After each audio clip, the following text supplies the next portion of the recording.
Civil सेवा परीक्षा 2021 में राज्य की परिभाषा को लेकर एक प्रश्न पूछा गया और प्रश्न में जो विकल्प थे उन विकल्पों में आपकी समझ को चेक करने की कोशिश की गई। इस परिभाषा पर आधारित प्रश्न को समझने के पहले सबसे पहले तो आपको ये समझना पड़ेगा कि जो राज्य है इसको इसको एक संघ के रूप में हम लोग देखते हैं, एक एसोसिएशन के रूप में देखते हैं, या राज्य को एक समुदाय के रूप में हम लोग देखते हैं, या राज्य को एक संस्था के रूप में क्या है हम लोग देखते हैं। राज्य जो है वह एसोसिएशन है या राज्य जो है वह एक कम्युनिटी है या राज्य जो है वह एक इंस्टीट्यूशन है। सबसे पहली बात तो यह है कि राज्य समुदाय नहीं है, कम्युनिटी नहीं है। कम्युनिटी जो होती है वह कहीं ना कहीं एक भावनात्मक आधार पर निर्मित होती है। संघ और समुदाय में, इसमें एसोसिएशन में और कम्युनिटी में फर्क होता है। कम्युनिटी जो होती है उसमें भावनात्मक आधार होता है, जैसे कि जाति एक समुदाय है, क्योंकि एक जाति के होने के नाते एक भावना भी कह जुड़ती है। धर्म एक समुदाय है। इसी तरह से संस्था या इसी तरह से जाति, धर्म, राष्ट्र एक समुदाय है, लेकिन राज्य एक समुदाय नहीं है, कम्युनिटी नहीं है। भावनात्मक आधार पर, भावना के आधार पर एक समूह जो बनता है उसे समुदाय कहते हैं। तो जाति, धर्म, राष्ट्र एक समुदाय है। राज्य जो होता है वह तार्किक या बौद्धिक आधार पर बना हुआ एक संघ है। तार्किक आधार होता है। एसोसिएशन जितने भी होते हैं, चाहे वो छात्र संघ हो, मजदूर संघ हो, किसान संघ हो, ये सभी क्या होते हैं? तार्किक आधार पर बनते हैं, बौद्धिक आधार पर, रैशनल ग्राउंड पर क्या है बनते हैं। इनमें भावना का जो तत्व होता है वो बाद में बनने के बाद भले जुड़ जाता है, लेकिन बनाने के पहले क्या है कुछ उद्देश्य क्या होते हैं। संघ जो होता है, जब इसके साथ ही आप यहां पर ये पाएंगे कि एसोसिएशन जो होता है इसके पीछे जब कुछ नियम होते हैं तो नियम आधारित जो समूह होता है वह संस्था होती है। नियम आधारित जो समूह है वह संस्था है। और जब इस नियम आधारित समूह का एक मूर्त ऑफिस हो जाता है, मतलब ये जो नियम आधारित जो समूह है, यह समूह जो है इसका एक मूर्त ऑफिस बन जाए, यहां पर एक ऑफिस जहां पर आप पहुंच सके, जहां पर उसका पता दिया जा सके, तो वह एक संगठन बन जाता है। तो ये छोटी छोटी बातें आपको पता होनी चाहिए कि संघ बौद्धिक, एक समाजशास्त्री थे, जर्मन समाजशास्त्री थे टोनी जी, तो उन्होंने कहा था कि भावनात्मक हितों की एकता के आधार पर जब कोई समूह बनता है तो उसे समुदाय कहते हैं, और बौद्धिक हितों की एकता के आधार पर जब कोई समूह बनता है तो वो क्या संघ होता है। तो राज्य जो है वो समुदाय नहीं है, राज्य एक राजनीतिक संघ है, वह एक पॉलिटिकल एसोसिएशन है जो चार तत्वों के आधार पर, राज्य की जो कानूनी अवधारणा है वह कानूनी अवधारणा राज्य में चार तत्व मानती है। एक है भूभाग, दूसरा उस भूभाग पर रहने वाली एक जनसंख्या, उस जनसंख्या को दिशा निर्देशित करने वाली एक सरकार और उस सरकार के पास सर्वोच्च शक्ति का होना, संप्रभुता का क्या है, होना।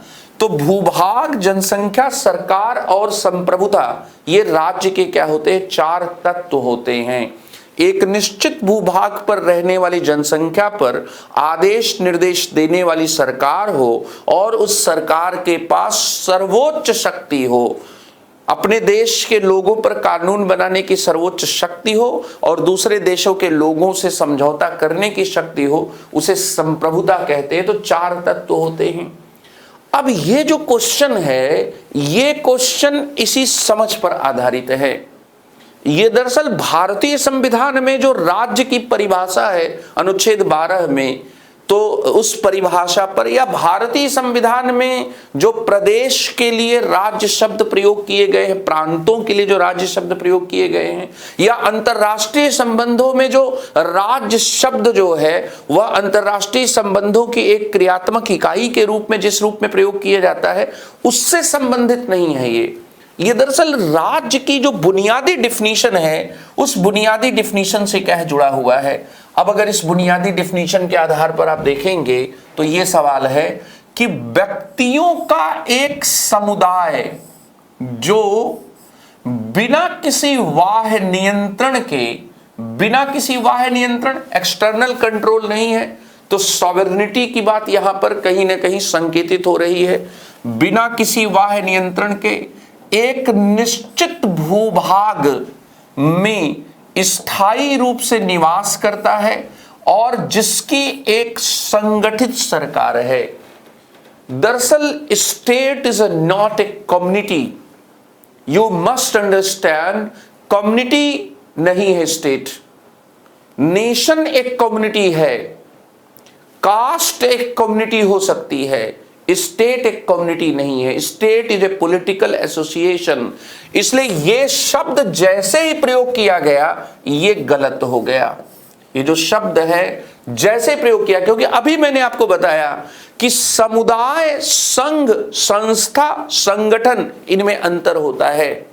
जो समुदाय होता है वो बौद्धिक हितों के आधार पर बनता है, जो समुदाय होता है वह भावनात्मक हितों के आधार पर बनता है, बौद्धिक हितों के आधार पर नहीं, भावनात्मक हितों के आधार पर बनता है। और जो संघ होता है, जो एसोसिएशन होता है, वो एसोसिएशन जो होता है वो बौद्धिक हितों की एकता के आधार पर बनता है। उसमें कुछ लोगों का समूह तो बनता है लेकिन वो समूह बौद्धिक हितों के आधार पर बनता है। तो ये नहीं होगा। एक निश्चित भूभाग के राजनैतिक रूप से संगठित लोग जो स्वयं पर शासन करने, कानून एवं व्यवस्था को बनाए रखने, एक निश्चित भूभाग, एक आ गया राजनैतिक रूप से संगठित लोग, ये बिल्कुल ठीक है, जो स्वयं पर शासन करने, कानून एवं व्यवस्था को बनाए रखने, अपने नैसर्गिक अधिकारों की रक्षा करने तथा अपनी जीविका के साधनों को सुरक्षित रखने का अधिकार क्या है, रखते हैं। यहां अगर आप देखेंगे तो एक निश्चित भूभाग के राजनीतिक रूप से संगठित लोग, यहां भूभाग है और राजनीतिक रूप से संगठित लोग हो गए, तो उस भूभाग पर या उस भूभाग पर रहने वाली एक जनसंख्या आ गई। फिर स्वयं पर शासन करने वाली कानून व्यवस्था को बनाए रखने और इनको क्या सुरक्षित रखने का अधिकार रखते हैं। यहां पर क्या है, सरकार की भी बात आ गई। हालांकि इसमें संप्रभुता का तत्व क्या है, नहीं है। संप्रभुता का जो तत्व है वह तत्व इसमें नहीं है, लेकिन फिर भी इस परिभाषा में काफी करीबी, काफी जो है करीबी चीज है। अब इसके साथ ही सी को देखते हैं। बहुत से व्यक्ति जनसंख्या जो एक निश्चित भूभाग पर रहते हैं, आ गया, लेकिन अपनी संस्कृति, परंपरा और शासन व्यवस्था के साथ रहते आए हैं। भाई यहां पर संस्कृति, शासन व्यवस्था के साथ रहते आए हैं, ये क्या है, परंपरा और शासन व्यवस्था के साथ क्या है, रहते आए हैं। यहां पर एक साथ रहने, साझेदारी से राज्य तय नहीं होते, इसलिए ये भी क्या है, नहीं होगा। एक निश्चित भूभाग में स्थायी रूप से रहा समाज, समाज हो गया, तो समाज के आधार पर राज्य को डिफाइन नहीं करेंगे, इसलिए इसमें यहां पर बी ऑप्शन क्या होगा, राज्य समुदाय नहीं है। राज्य जो है वह क्या है, एक शासन व्यवस्था में साथ रहना नहीं है। राज्य निश्चित भूभाग पर रहने वाला एक समाज भी नहीं है। इसलिए राज्य की यह जो परिभाषा दी गई है उसमें हम लोग बी ऑप्शन को टिक करेंगे। बहुत अच्छा सवाल है और इस सवाल में ये चेक किया जा रहा है कि पढ़ने वाले विद्यार्थी को ये क्लियर है कि नहीं है कि whether state is a community or not. State community नहीं होता है। स्टेट जो है वो एक निश्चित भूभाग पर रहने वाली जनसंख्या पर कानून बनाने वाली एक सरकार को कहते हैं, जिस सरकार का दावा होता है कि वह सर्वोच्च अधिकार क्या है, रखती है। तो यहाँ पर शासन करने मतलब सरकार को, और इसके साथ ही जो बाद की चीजें हैं वो अधिकार को क्या है, या संप्रभुता को क्या है बताती हैं कि सर्वोच्च शक्ति जो है वो उसी सरकार में क्या है, निहित है। तो ये है राज्य से संबंधित क्या है प्रश्न। बहुत बहुत धन्यवाद।